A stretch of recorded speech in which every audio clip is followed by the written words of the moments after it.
in Mark chapter 2 this morning, and we're going to continue talking about spiritual healing. We talked about that last week, how the most important healing a person can get is spiritual healing.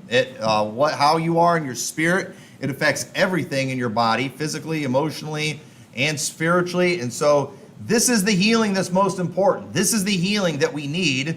As Christians, we need to know where this healing can be found and how to help others so we can help them be healed of their spiritual issues that they have. And some of us, there may be some in here today, you've got some gaping wounds, that are infected that need healing right now, spiritually speaking. There's a lot of saved people who do. They have major healing that is needed in your life. And I just want to say that if that is you today, I don't think you're a bad person for needing healing, just like that person that's, on the side of the road, bleeding out because he got hit by a car. They're not a bad person for that. Sometimes it wasn't even their fault, but they need help.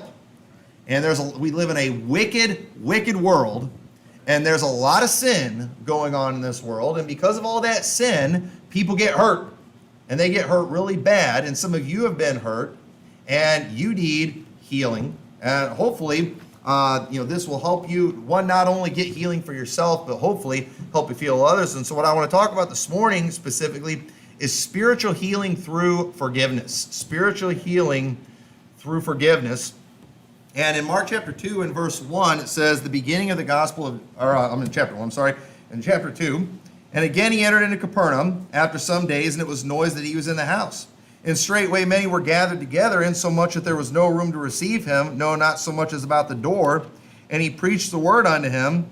And they come unto him, bringing one sick of the palsy, which was borne of 4. And when they could not come nigh unto him for the press, they uncovered the roof where he was. And when they had broken it up, they let down the bed wherein the sick of the palsy lay. When Jesus saw their faith, he said unto the sick of the palsy, Son, thy sins be forgiven thee. But there were certain of the scribes sitting there, reasoning in their hearts, Why did this man thus speak blasphemies? Who can forgive sins but God only? And immediately, when Jesus perceived in his spirit that they so reasoned within themselves, he said unto them, Why reason ye these things in your hearts? Whether is it easier to say to the sick of the palsy, Thy sins be forgiven thee, or to say, Arise and take up thy bed and walk? And that ye may know that the Son of Man hath power on earth to forgive sins, he saith to the sick of the palsy, I say unto thee, Arise and take up thy bed and go thy way into thy house.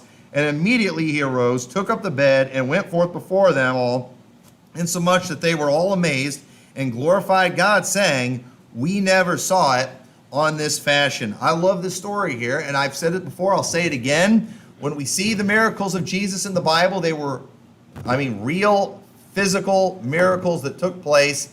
These are not allegories, these are facts, things that happened. Jesus healed a man that was sick of the palsy, that was not able to walk. Jesus healed that man. But notice the reason Jesus healed this man. I've said it before, the reason he would do these physical miracles is to prove he could do the spiritual. And he flat out says it in this miracle, so I can prove to you that I have the power to forgive sins. I'm going to heal this man. So there's no doubt that this story here, I'm not just trying to draw an application from it because I need it. No, this is the application. This miracle here that many people want to try to repeat, you have the Benny Hinn's people, they want to bring in that guy and they want to put on a show of a guy who can't walk and then make that guy walk and get everybody excited. But the truth is, we already know Jesus can do that kind of healing. What people need today, what the people in the audience need today, it's not, healing from a physical ailment, because something else is going to eventually get us anyway. No matter what I could heal you from physically, you're still going to die one of these days, aren't you? And that man that Jesus healed of the palsy eventually died of something else, just like Lazarus eventually died of something else. But one thing that man did get, he got forgiveness of his sins, and that's what we should be in the business of getting for people, forgiveness for their sins. That is more important than getting healed of a physical problem. Getting forgiveness of sins, it's more important. But I also believe getting forgiveness of sins can help you physically. It will help you emotionally, spiritually, across the board. Forgiveness is something that everybody knows Christians should do it. We all know that. but it's often a very difficult thing for people to do in a real way so they can be healed. Okay, we've all had, forgiveness shoved down our throats enough. We all know that we're supposed to say we're sorry. Just like your kids have many times told their brothers and sisters, I'm sorry, because they were told, but they weren't sorry. Okay, they weren't sorry, and the brother or sister that they hurt didn't feel any better because of it. Okay? And any time my sisters were forced to tell me they were sorry, the only reason it made me feel any better at all is because I knew it made them mad that they had to do it. But as far as whatever they had done to me, it didn't help that one bit. I just enjoyed seeing them forced to do something that they didn't want to do. It's much easier to make yourself say, I forgive you, than it is to actually do it and to move on so you can be healed. That's a hard thing to do. And this can be very difficult in many cases. And in reality, it's impossible without divine intervention. Let me tell you, there's some stuff that people have been through that you can't forgive. There's no way that can be done without divine intervention. There are injuries that a person can sustain that a good doctor can help them heal and get better, but there are some injuries that it takes a miracle to get over. And there are some, spiritual hurts that we can deal with that, a good psychiatrist might be able to help you get healing. A good book. But there are some things that only Jesus Christ can heal, and there's a lot of people that need that. And I'm afraid as Christians, many times, spiritually, we're telling people to walk off an injury when their legs have been blown off, spiritually speaking. A guy gets his legs blown off in a war, you don't tell him to walk that one off. Okay, now you do tell somebody who just maybe, hits their shin on something, walk it off. And that hurts. And it's hard to do. I'd rather lay there and scream, but sometimes they need to walk it off. But there's some things you can't walk off. And there are some things, as Christians, we're real good at just telling people, hey, just forgive people. But it's like, man, what they did was really bad. That was a horrible thing, and they need divine intervention in these cases. And I get it. We're a very fragile society today. But the fact that we're fragile, it does not change the fact that the people are still broken. Yes, this is the snowflake generation. Okay? But it doesn't change the fact they're broken. And they need fixing. They need supernatural help. And so I think for example, too, I think we ought to take it a little easier on some people who identify as LGBTQ or whatever, because you realize a vast majority of these people, if not all of them, are victims of sexual abuse themselves. And most of us who have never been a victim of sexual abuse, we don't know what that's like.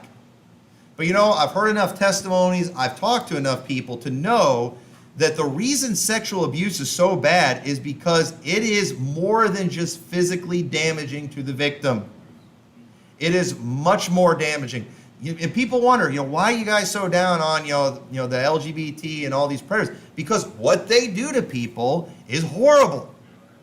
The damage that they do to children is horrible. In fact, it's irreversible without divine intervention. And that is why you talk to most of these people, they were victims themselves at one time. But not all of them, not all victims are just immediately, reprobate, even though they have been damaged. They are damaged, and if they don't get help, and if they don't get help soon, they eventually will be the next reprobate too. And that's why we need to be in the business of trying to heal people. Spiritually, we need to try to get to these people before they become a full-blown sodomite. We don't want that happening to people. We don't want that happening to people in our society. And you're just never going to convince me that some 10-year-old cross-dresser, is a reprobate. I think he's a victim of abuse. Okay? I think he's on his way there. If somebody doesn't intervene and take that kid away from his perverted parents, that type of thing, it's dangerous. But we don't want to be too hard on the victims, and I'm afraid many times we are. We're looking at people that are severely damaged, and we're just saying, I don't want to deal with it. And I'm glad that these 4 men in this story did look at their friend that has the palsy and said, what good is this guy to us? He can't help me do repairs on my house. This guy's not going to help me out in a fight if there's a battle. What good is a man who's got the palsy to anyone else? he's no good at all. And a lot of times we're looking at people out there in society and we're saying, you know what, these people are no good to anybody. But the truth is they would be good for somebody if they got to Jesus. But unfortunately, we're throwing them in the trash too soon many times. We're not bringing them to Jesus. And because of that, we're never seeing any miracles. We're not seeing any healing take place.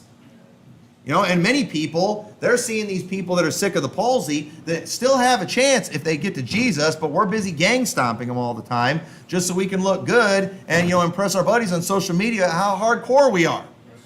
That's a pretty sorry attitude right there. Saying you better watch that stuff. Hey, I'm all for talking trash against full-blown reprobates, but make sure they're there. Okay? You better be sure. I keep telling people that. You got to be sure about this stuff before you go crazy on it. We might have some people out there that just need someone bringing them to Jesus. And if that would happen, we might actually see a miracle and they might become a wonderful servant of God one of these days. So our world we live in today, it's sick, it's vile, and we're surrounded by people severely damaged. And so we've got to be in the business of helping these people out. And so how do we help these people that are spiritually broken? Well, I think in this story, where we see a man who is healed in a miraculous way, I think there's some great principles that we can learn when it comes to helping heal other people. And so first off, we see here in chapter 2 and verse 1, let's look there again. Notice what it says. Look in verse 2. It says, "And straightway there were many gathered together, insomuch that there was no room to receive them, no, not so much as about the door. And he preached the word unto them." So these guys know we've got to get this man to Jesus. But notice there's some pretty severe obstacles in the way. One, the building's full. Okay? Literally, you can't get in. That's what the Bible says. They could not get in the door. Jesus is in there preaching, but there's such a big crowd, there's nothing to be done. So what do? It says, "They come unto him, bringing one sick of the palsy, which was born of 4. And when they could not come nigh unto him for the press, they uncovered the roof where he was.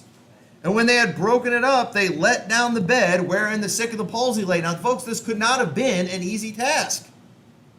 They carry a man up to the roof, takes 4 of them, they open up the roof, and then they lower him down. What are they doing? You know what they're doing? They're getting creative. They're making a real effort to get this man to Jesus. A real effort, and I'm afraid too many times we just don't put in much effort. We all want miracles, but we want them to come easy. We want to see people get saved. We want to see the hard cases get saved, but we want it to come easy. We go out there and and I understand too, and I don't want to get ahead of myself here. Okay? Don't mistake what I'm talking about as like a substitute for soul winning. Obviously, when it comes to soul winning, we're trying to get to those who are receptive. We don't want to waste our time on knuckleheads, right?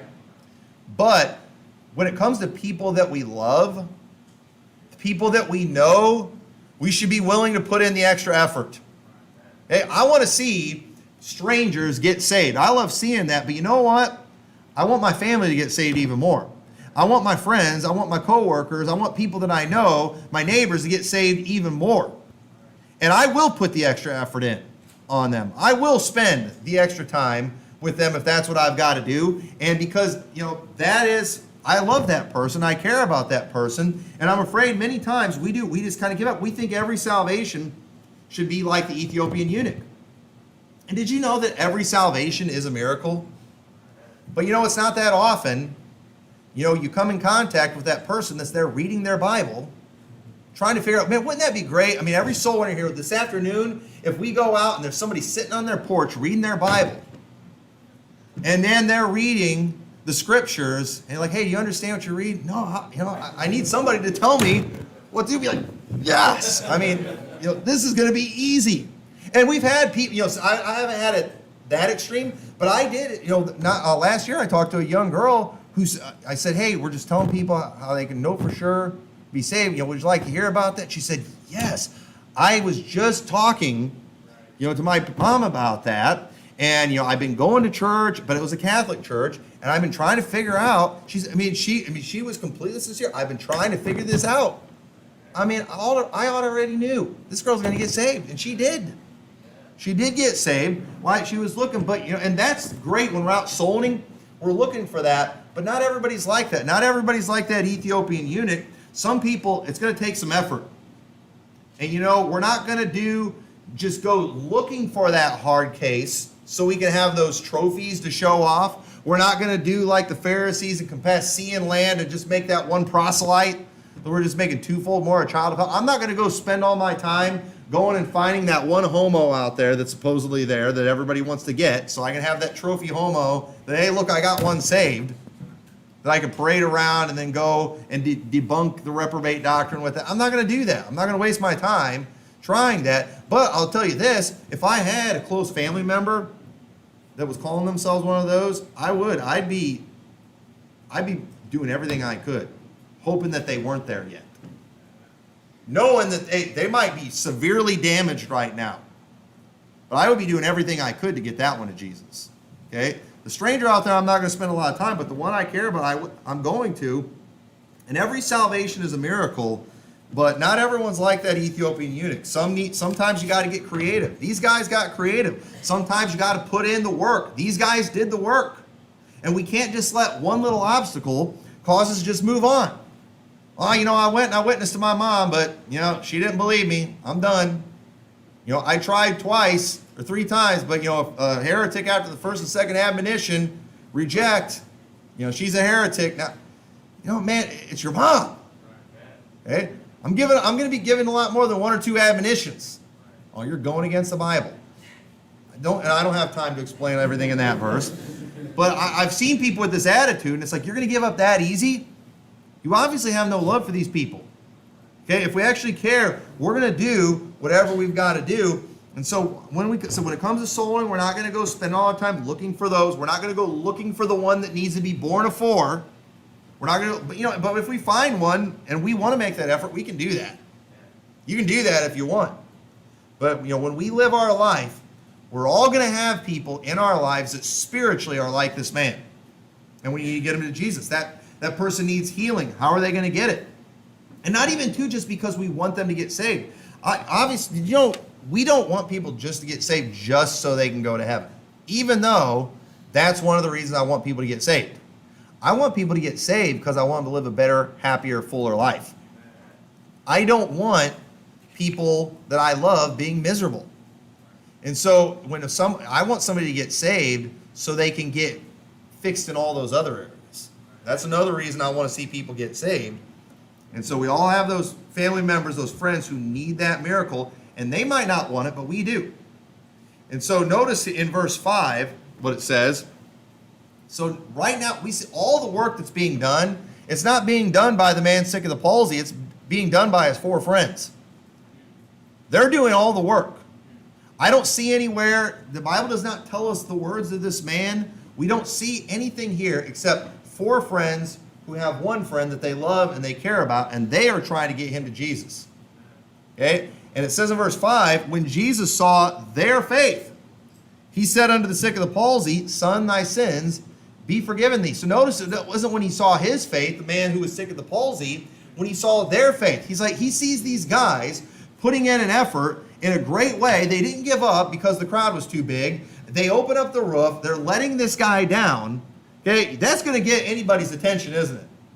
I mean, obviously, Jesus is going to pay attention if we take this drastic measure. And Jesus, he sees their faith. And so notice when Jesus sees their faith, he decides right then, before this guy has even asked, he says, thy sins be forgiven thee. Did anybody see where the man asked for forgiveness? Now let me ask you this, why did he even need forgiven? What did he do? Is that why he was sick of the palsy? Because he was a bad sinner? Well, based on some other miracles Jesus did, I don't think that was the case. But, the truth is, we all are sinners. We've all done something. We all need forgiveness. There's no doubt about that. But Jesus gives this man forgiveness before the man's even asked for forgiveness. And he does it because of their faith. Now, I believe this is important. I believe this is significant for a few reasons. Because first off, reasons people on the outside aren't seeing miracles is because those who aren't saved, or those who are saved, aren't asking for miracles. We're just not seeing a lot of miracles today, not because people out there aren't looking for miracles, because we aren't looking for miracles. Hey, let me ask you, why would some teenager out there that has been abused by perverts, treated like trash their whole life, why in the world would they be looking for forgiveness? They're the victim, aren't they? They don't know Jesus. They've not been told the truth. Why would they be looking for forgiveness? Why would they be looking for a miracle in their life? Why would that lost person who has been run through the ringer in life look or ask God for a miracle? Why would they know that God could even do what they need to be done in their life? Why would a lost person know that? Why would that young person, that teenager out there, he's never been to church, he's never had the gospel preached to him, why would they be looking for a miracle? We already see it, that we already see the way the things are starting to do themselves. You know, there's a reason so many queers out there do the weird things they do to themselves, the abusive things that they do to themselves. You know why? Because they have been taught through life that they are trash by the way they've been treated. They have been abused. They have been made to feel worthless and good for nothing. They have been forced many times into participating in wickedness that you and I can't even imagine. And they have been made to feel guilty because of it. Why would that person be looking for a miracle? What would make them know they could get a miracle through Jesus Christ?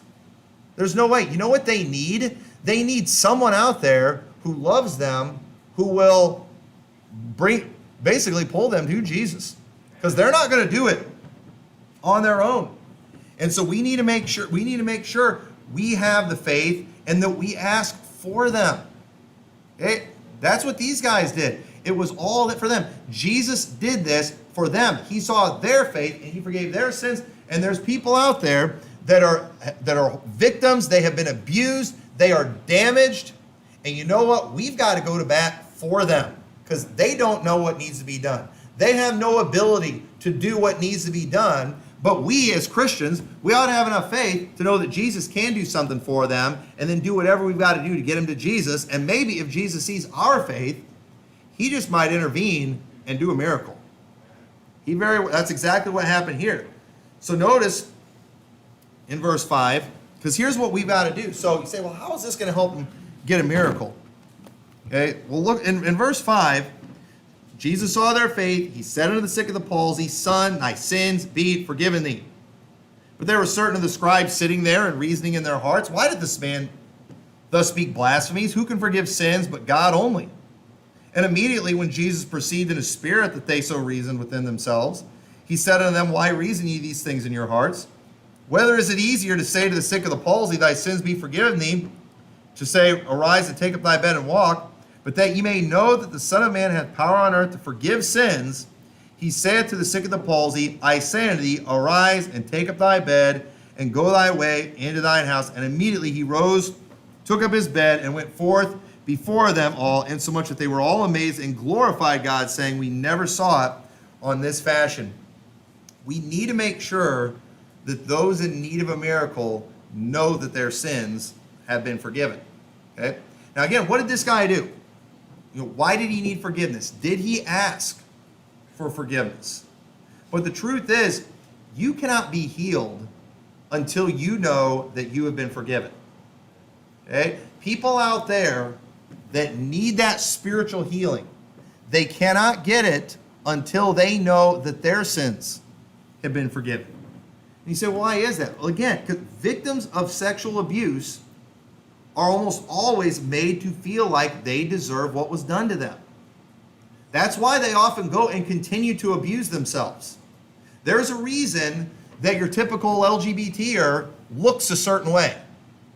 There's a reason that they, basically, it used to be a humiliating thing for a woman to have all her hair cut off. But they do it to themselves. Why are they doing that? They're expressing how they feel. Why do they pierce themselves up, tattoo themselves up, just do all the freakish things that they do to themselves? You know what? It's self-abuse is what it is. You know why? Because they have been made to feel like trash for the things that they have participated in.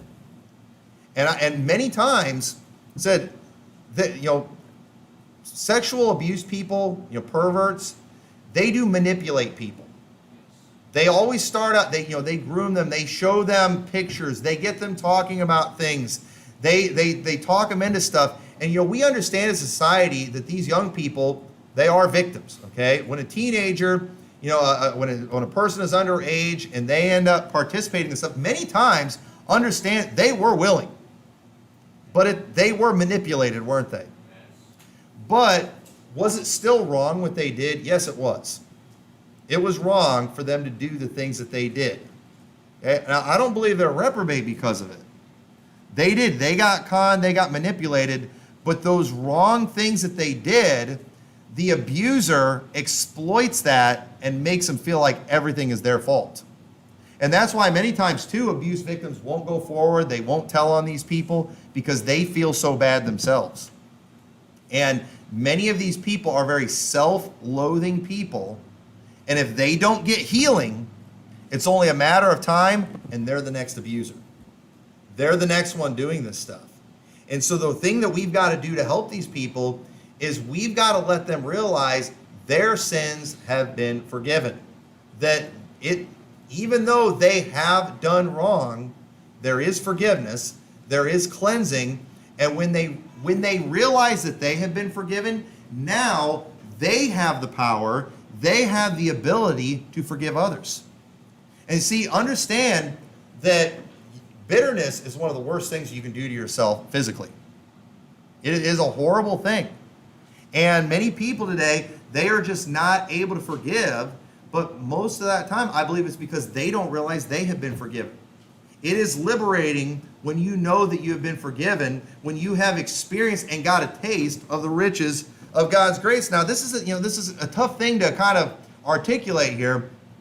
But another thing too, for example, why do women stay with guys that abuse them?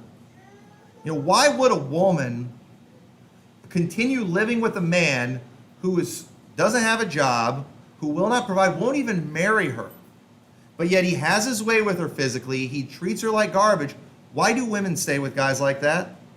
You know why? Because they've been made to think that it's somehow their fault, that they deserve it. That's exactly how they feel. In many cases, they think they deserve what they're getting. And here's the reality. All of us, in some way, we deserve the misery that we're getting in this life. Do y'all understand that? We've all contributed to the bad that is in this world. We've all done that, but what is also reality is Jesus took our punishment for us. We don't have to continue paying for our sins. He has forgiven us, and we do have the ability to move on and be happy. And what these people need to realize, they need to realize that God has forgiven them. He's washed their sins away, and they need to now move on and put that behind them. But the problem that we have in the world today is we're teaching people that you need to forgive yourself, you need to forgive others, but they're leaving Jesus Christ out of the picture. Folks, you can't teach forgiveness without Jesus Christ. Okay? You can't just forgive yourself. No, I've sinned too much. I need to have real forgiveness, and that can only come from the one who cleansed me of my sins, or who paid for my sins. And so you cannot be healed until you forgive, but you also cannot forgive until you know that you've been forgiven. Turn over to Luke chapter 7 and verse 36. See, this is why the gospel is just the most important thing we've got to get to these people. They have got to get a hold of this fact that whatever they've done in the past, it's been forgiven. That it's under the blood. This understanding, this realization is what gives us the ability to actually forgive in a way where we can get healing. Look what it says. It says in verse 36, and one of the Pharisees desired him that he would eat with him. And when he went to the Pharisee's house, sat down to meat. And behold, a woman in the city, which was a sinner, when she knew that Jesus sat at meat in the Pharisee's house, brought an alabaster box of ointment and stood at his feet behind him, weeping, and began to wash his feet with tears, and did wipe them with the hairs of her head, and kissed his feet, and anointed them with the ointment. Now when the Pharisee, which had bidden him, saw it, he spake within himself, saying, this man, if he were a prophet, would have known who and what manner of woman this was that toucheth him, for she is a sinner. And Jesus answering said unto him, Simon, I have somewhat to say unto thee. And he saith, Master, say on. There was a certain creditor which had two debtors. The one owed 500 pence, the other 50. And when they had nothing to pay, he frankly forgave them both. Tell me, therefore, which of them will love him most? Simon answered and said, I suppose that he whom he forgave most. And he said unto him, Thou hast rightly judged. And he turned to the woman and said unto Simon, Seest thou this woman? I entered into thy house. Thou gavest me no water for my feet, but she hath washed my feet with tears, and wiped them with the hairs of her head. Thou gavest me no kiss, but this woman, since the time I came in, hath not ceased to kiss my feet. My head with oil thou didst not anoint, but this woman hath anointed my feet with ointment. Wherefore I say unto thee, her sins, which are many, are forgiven, for she loved much, but unto whom little is forgiven, the same loveth little. And he said unto her, Thy sins are forgiven. And they that sat at meat with him began to say within themselves, Who is this that forgiveth sins also? And he said to the woman, Thy faith hath saved thee. Go in peace. So notice this woman here that obviously is a great sinner. Everybody knows she's a great sinner. But look at her reaction here. You know why she loved Jesus? Jesus flat out tells us, you know why she loved him so much? Because she had been forgiven so much. The forgiveness that she had received gave her the ability to love in a way that this Pharisee was not able to love. That when this woman realized what had been given to her, it gave her an ability to give something greater than this other man. And I say all this to say that we cannot forgive others until we realize we've been forgiven. It is the realization that we have been forgiven. It is the realization that my sins have been just put under the blood of Christ, forgiven. That right there is what shows me I can forgive other people. Because folks, let me tell you, some of the things that are being done to people, I said, they're unforgivable as far as man is concerned. In fact, there are some things that society has they have no right to forgive. And you know why many people can't get healing today? It's because there's no justice being done. So for example, I believe a sexual abuse victim has the right to forgive their abuser. But society doesn't. And the thing is, if we would actually deal with these people, if we would actually deal with the sin, that would actually give them the opportunity to move on. But yet we see, we go and let these people get off scot-free, and then we tell these people, walk it off. Just deal with it. Yeah, they got away with it. Who cares? No, we should be dealing with these people severely so they actually can. Because you know why sexual abuse victims just can't seem to let go of it? Because they don't want to see it continuing to happen to other people. And that's good. But because of that, they constantly have to tell their story. They constantly have to relive it, and these people are rarely being brought to justice. But when they are brought to justice, that's when the person can actually move on. That's when the person, because the truth is, if, for example, if I did something to some child here, okay, the family, this church, they need to deal with me. Okay, now, the one that I hurt, they need healing. And they can't be healed without forgiveness. But at the same time, how can they forgive me when, one, no payment's been made? I've not confessed these things. No judgments come, because they would actually be doing a disservice to the rest of society, because I'm probably going to do it again. And so the truth is, if I was actually dealt with harshly and severely, then that person could actually move on and get healing and forget about it. But we're just letting these people walk today. And then we wonder why these abuse victims just can't get over it. We're not. So as a society, we have no authority. We have no right to forgive these people. We need to deal with them, and that would, I believe, free these people up to actually let these things go in their heart in a way where they can. And so this woman here, when she realizes she has this forgiveness, she's able to do these great things. And the truth is, when we get a glimpse of the riches of God's grace that's been poured in our life, it causes us to realize the riches of grace that we have to give to others.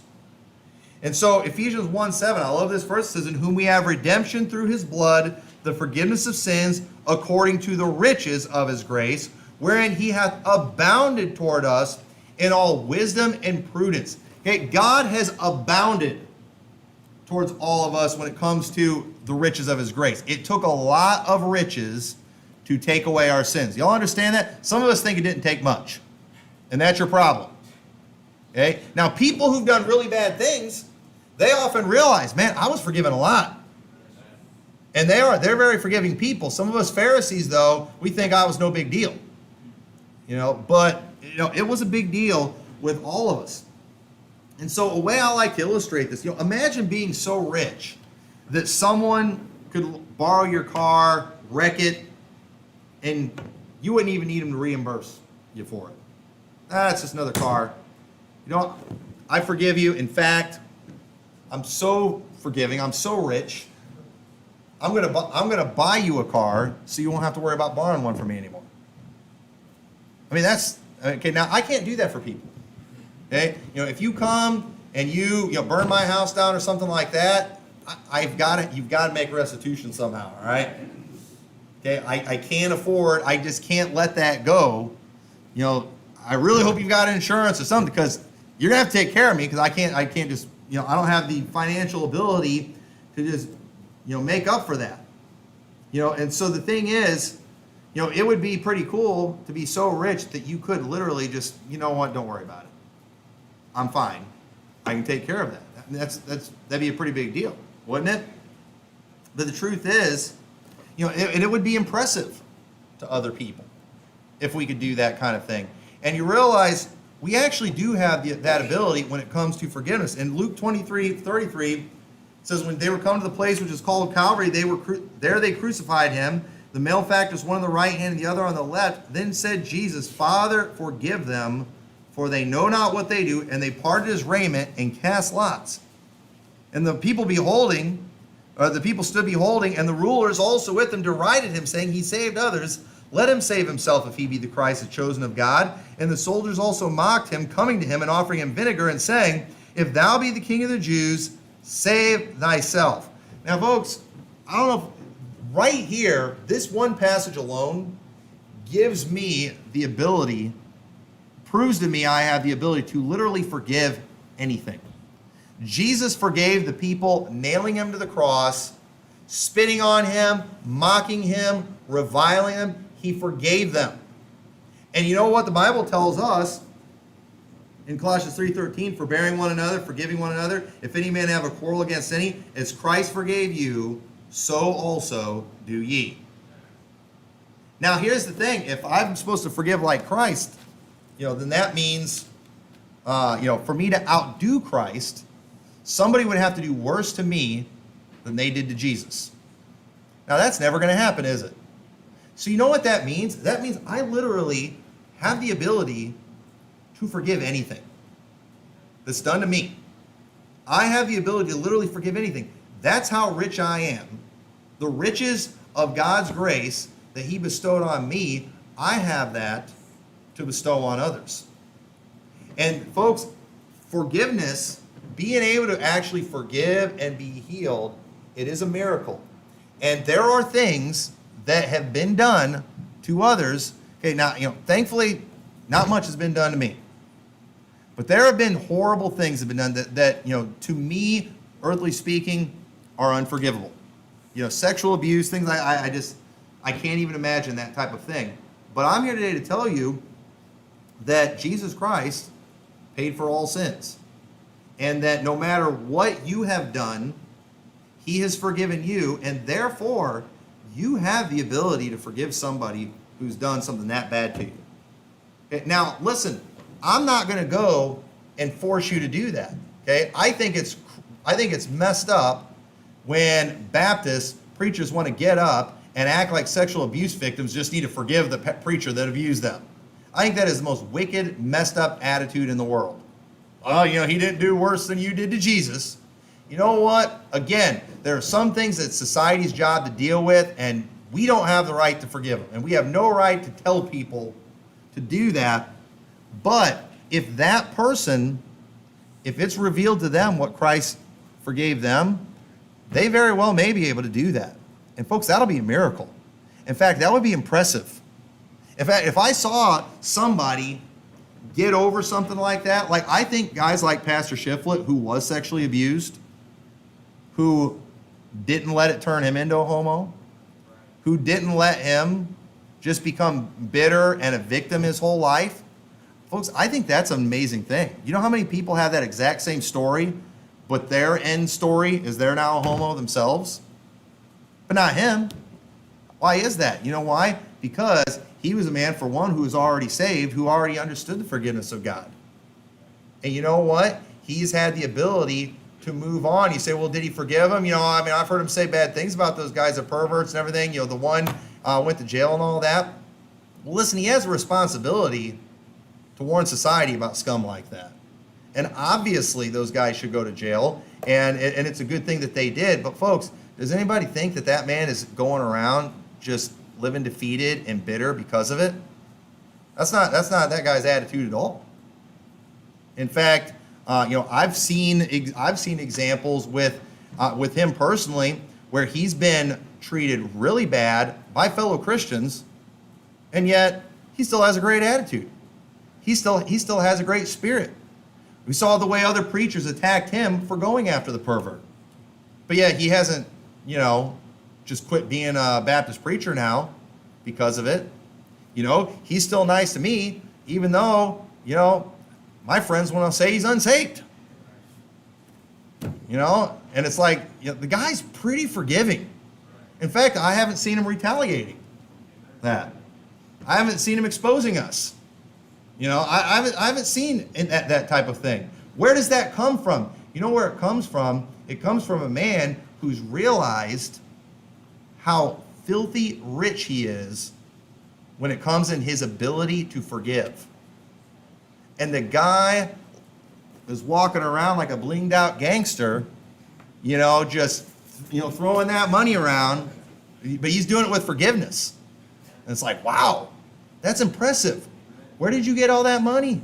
Hey, you've got it too, but you know what? You're hoarding it. You're not doing anything with it. Folks, we have that ability to do that, and we could actually go through life happy, successful, where people would never know. Folks, nobody would ever know he was a victim of sexual abuse if he hadn't told everybody. But yet we see people out there walking around today advertising it by what they've done to themselves, how they've abused themselves. You know why? Those people, they haven't realized the forgiveness that they have been given. If they would get a hold of that, they could actually forgive these people that they have let destroy their lives. And folks, I've talked to people out soul winning. They are bitter. They are angry because of things that have been done to them in church. They don't want to have anything to do with church. And it's just sad what it has done to them. Bitterness hurts you. When you're bitter at other people, you don't hurt them. You hurt you. And say, I can't forgive these people. No, you can't. No, you can't by yourself. You don't have that kind of riches yourself. But if you go and you get a hold of the riches that Jesus Christ has, if you actually learn just how bad of a sinner you are, what you've been forgiven, the price that has been paid, what was done for you, all of a sudden you're going to figure out, I've got the ability to do something with this. And you know what? I'm going to forgive them because I can. I can do that, and I don't have to go, righting every wrong that's been done to me. I'm glad I don't have to go and just make a video for every wrong thing that's said about me. I don't have to do that. I can just forgive people. And you know what? I do it in a way where a lot of people think it's a waste. Kind of like the woman that used, she poured that alabaster box on Jesus. What a waste of money that is. You could have used it for the poor. Isn't that what Judas said? And what do we see today? We see Christians, whenever another Christian wants to be forgiving to somebody, what a waste. You have no right to do that. Really? Judas? Is that how you feel about it? You know what? It's not a waste. And yeah, it was an expensive box of ointment, but you have no idea how rich I am. And I got plenty of boxes of ointment to spare. I'll just throw one in your face, and I'm going to forgive your stupidity right now. And I'm going to walk away from it. You know why? Because I can. And I'm not saying, go around with that gangster attitude, but,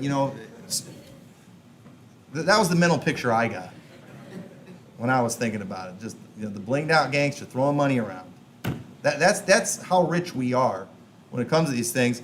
But most of you just don't know it. You don't know that you have that kind of wealth at your disposal, and you're sitting there and you're just hanging on to these things, and you need to just let it go. You need to let these people that have done you wrong, just forget it. If they owe you, So what? I got plenty. I don't need it. You know what? Slate's wiped clean. For nothing. Because I can do that. And I believe if we get a hold of that, and folks, you can't just say it. You got to mean this in your heart if it's going to get you anywhere. You really got to get a hold of this. And if you've got things that have been done to you that you need to forgive, and I guarantee you do. We've all got it. The key to you getting it is not learning all the scriptures that these people violated. Okay? The key is learning all the things that you violated and realizing just how much you've been forgiven. And then all of a sudden you'll be like, you know what, man, I've got such a huge account that was settled and taken. I'm gonna settle other people's accounts. And when we do that, then you will be healed. And so I hope this will help you as an individual. I hope it'll help everyone else to you know what, let's go and let's see some miracles. Let's put the effort in and let's help these people get healing. The key to fixing these people, they've got to learn they've been forgiven. So with that, let's pray. Dear Lord, we thank you so much for your word. I pray, dear God, you'll help everyone here to realize the riches that are at their disposal, dear God. I pray that they will use it. Lord, if we are forgiving to people, we're going to be told we're being wasteful. But Lord, help us not to listen to the Judases. Help us to just follow your example in the scriptures and help us to just be forgiving people and pray that we can get healing because of it. In your name we pray.